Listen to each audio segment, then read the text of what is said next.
Harry is facing fierce backlash after yet another wave of criticism over his reaction to his planned visit to the United Kingdom. A trip that already appears uncertain from the very beginning. The biggest concern surrounds the fact that his family will reportedly not be joining him because of ongoing security worries. While Harry continues to insist that he fears for his safety whenever he is in Britain, despite the reality that he would be staying on a royal estate. The controversy has sparked some incredibly harsh responses, and by the time you hear what critics have to say, you may be surprised by just how strongly they have turned against the prince. Firstly, to assume that he's entitled to taxpayer-funded protection. At the same time, they've been offered an invite to stay at the royal residence out of the goodness of the king's heart, yet Harry is throwing the toys out of the cot again because he assumes the taxpayer will just pay for him, Christo, even though he's no longer a working royal. Well done, Harry and Meghan, who once again have seized defeat from the jaws. Once again, Harry and Meghan have managed to turn what could have been a positive situation into another public setback. After Harry learned that he would not receive taxpayer-funded security while visiting the United Kingdom, the news reportedly hit him hard. Rather than accepting the decision and moving forward, he appeared deeply frustrated and struggled to hide his disappointment. Critics argue that instead of responding calmly to the outcome, his reaction came across as an emotional outburst, with many describing it as an unnecessary display of anger over a decision that had already been made. But do you know what irritates me about this story is the fact that what does he think will happen if he's in a royal residence? What does he think will happen if he's in a royal residence with the king? Does he think that the king's securities are going to leave all the doors and windows open or put a flag outside saying, come in? Of course he's going to be protected. He's going to be in a royal residence. He's going to be with His Majesty the King. I imagine there'll be a few protection officers around. I imagine, if he's lucky, they'll even send a car to the airport to pick him up. So what does he actually want? What more does he actually want? Harry has continued to argue that his concerns over security are completely justified, yet plenty of people see the situation very differently. Since he is no longer a working member of the royal family, critics question why he should expect security funded by British taxpayers in the first place. They ask what official purpose that level of protection would even serve. As the dispute intensified, Harry quickly found himself facing widespread ridicule, with commentators describing his response as privileged, unreasonable, and deeply out of touch. To many observers, this ongoing argument over security highlights a much bigger issue. Even in 2026, they believe Harry still does not fully understand why public opinion has shifted so dramatically against him. According to those critics, he continues to view himself as the same popular and widely admired prince he was years ago, before his marriage to Meghan Markle. Despite the fact that many believe the public mood has changed significantly since then. They want all the privileges of being senior royals without accepting the reality that they walked away from that role. They quit their jobs. Harry was clearly unhappy with the security arrangements offered for his visit. After spending the past 4 years living comfortably in his Montecito home, he reportedly expected that returning to Britain would come with the kind of treatment once associated with his royal role, especially while visiting alongside his family. Instead, the outcome was very different from what he had hoped for. When he sought to have his previous level of security reinstated, his request went nowhere and met firm resistance. Critics argue that he expected the same level of recognition and respect despite no longer serving as a working royal. But those expectations did not become reality. In the end, the effort achieved none of the result he was looking for, leaving him facing another disappointing setback and a visit that looked far less welcoming than he had imagined. If you don't want to be part of something, which is your right, the reason you're so unpopular, you couple of chumps, is that you then go away, sign any and every deal which goes against your desire for privacy to sell secrets about the very organisation you apparently want nothing to do. And then when you realise you're out in the cold and you need to start ingratiating yourself, you then want the same benefits, but you're not doing the hard jobs. That doesn't work in any walk of life. The decision to deny the security request was not what grabbed the most attention. What really got people talking was the intense criticism that followed Harry's reaction to the news. Many commentators were far more focused on the way he responded than on the decision itself, arguing that his behavior reminded them of a child upset after having a favorite toy taken away. They claimed his response looked like an unnecessary emotional outburst, and that instead of handling the situation with composure, he had turned it into another controversy that only fueled even more public criticism. Now, up till this point, Harry has shamelessly leveraged and weaponized access to Archie and Lily in order to get his armed royal protection. Well, Harry now, like a spoiled toddler, has thrown his toys out of the pram when discovering that you are not going to get your armed bodyguard. At this point, many people are asking the same question. What more does Harry believe he should receive that has not already been offered? King Charles has reportedly made sure there would be a place for him to stay during his visit to the United Kingdom, and by staying on a royal estate, security would already be part of the arrangement.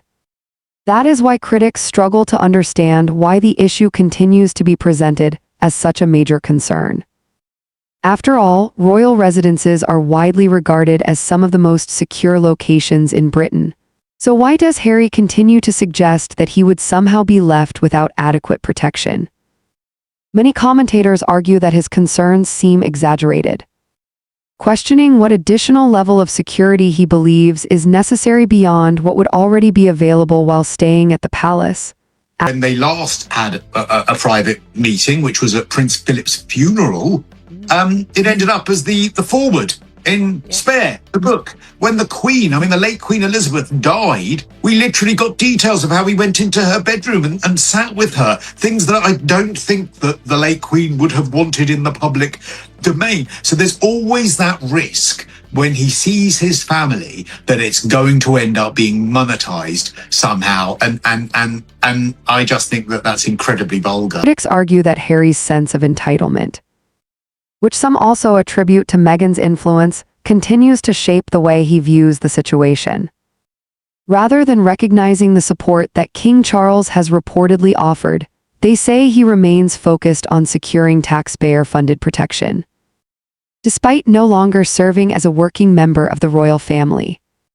In the eyes of those commentators, the real issue is that Harry appears to expect the same benefits and privileges that are typically reserved for royals who continue carrying out official duties and representing the monarchy, even after choosing to step away from that role. Guess what? The British taxpayer doesn't fancy paying for their security. Apparently, the spoilt brat, the Duke of Sussex, may well throw his toys out of the pram once again. After announcing his visit to the UK, the Prince later learned that his family will not receive police protection. Harry, I don't think understands that. I think Harry thinks his dad can go around telling the government to do this, that and the other.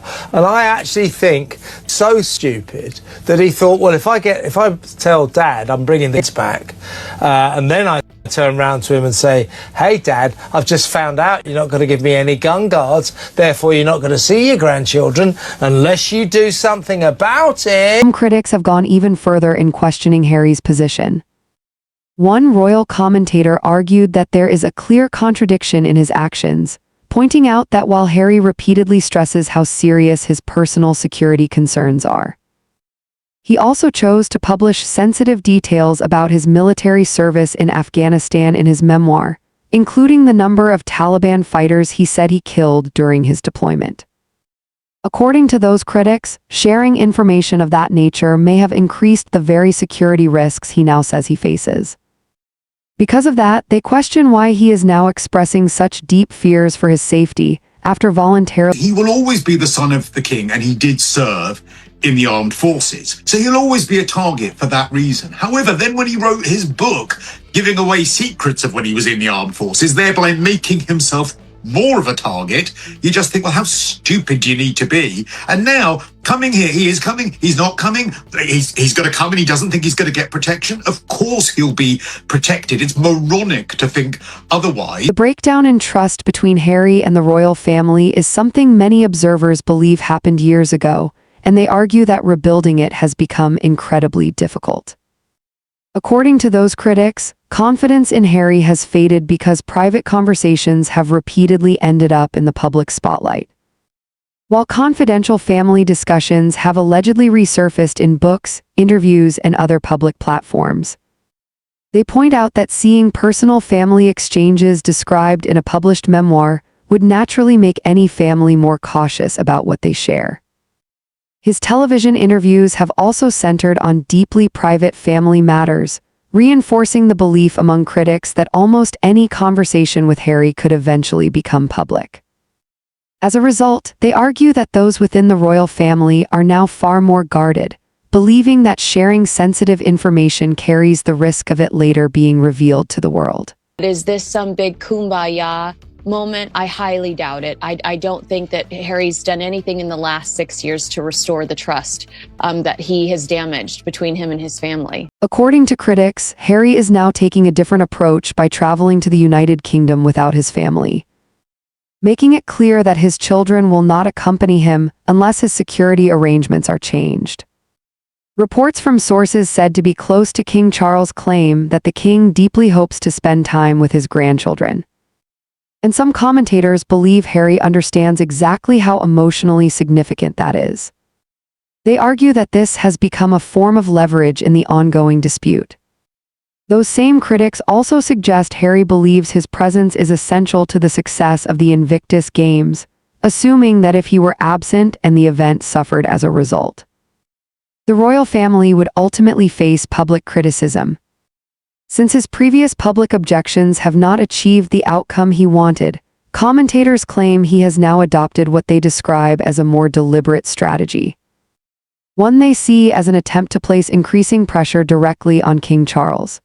Just feels like they're trying to blackmail the royal family into doing, if you don't, we'll go off in another hissy fit. And this is where it makes me pull my hair out. Yeah. Because I just don't understand it. Because either you're coming here, just get on the plane, get here, and try and repair the damage. Yes, you're doing Invictus, Harry. That's important to you. Get on the plane, go and... But the bigger question many critics are asking is whether this dispute is truly about security at all. Some believe there may be another motivation behind Harry's continued campaign. In their view, he is trying to preserve his connection to the royal family and remind the public that, despite no longer serving as a working royal, he still holds an important place in the royal story. They argue that maintaining those visible links to the monarchy strengthens both his public profile and the commercial projects associated with his name, making the issue about far more than security alone. This isn't about safety. This is not about protection. This is about Harry's ego. He wants to arrive in the UK and be the main man. He wants to be the head of a rival court. He wants the cop cars. He wants the blue sirens. He wants the police outriders, the whistles, the helicopters, the SWAT team. He wants it all. Some commentators also argue that Harry and Meghan no longer dominate public attention in the way they once did, especially with so many new celebrities and major news stories competing for the spotlight. In their view, maintaining a visible connection to the royal family helps ensure they continue making headlines around the world. With Meghan reportedly choosing not to travel to the United Kingdom because of the ongoing security concerns, critics believe that some of the exposure surrounding her business projects may also have been reduced. If that assessment is accurate, they suggest Harry's disappointment could extend beyond the security debate itself. According to those observers, the frustration may also stem from the loss of valuable publicity, including fewer opportunities for Meghan's latest ventures and products to receive the level of attention they were hoping to generate. They did their deals with Spotify and Netflix. They produced their series. Everything really is a bust now. Spotify's off the table. Netflix have downgraded them. Meghan's business, the lifestyle business, selling jams and so forth, really is not doing very well.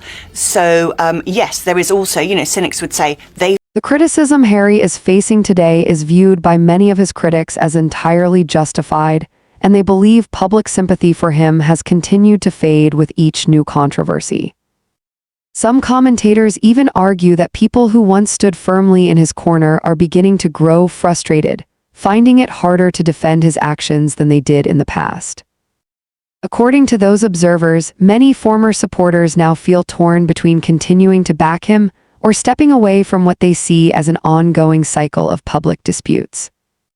In their view, every fresh disagreement only reinforces the impression that Harry himself has yet to decide exactly what he wants, leaving the public increasingly uncertain about the message he is trying to send. Kind of just playing around with other people's lives, as you say, as part of his own psychodrama and painting himself as some sort of victim. I mean, I think people's patience has finally run out. Asterisk for many critics, this situation has grown into something much bigger than a simple dispute over security.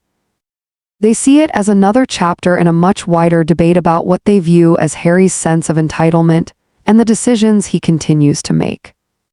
Some commentators have even questioned whether his children are becoming part of his strategy to persuade the king to change course, although that remains a matter of public opinion rather than established fact.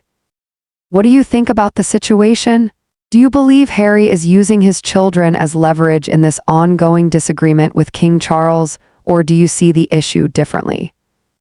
Share your thoughts in the comments below, and if you enjoyed this discussion, be sure to like the video, share it with others, and subscribe so you don't miss our next update.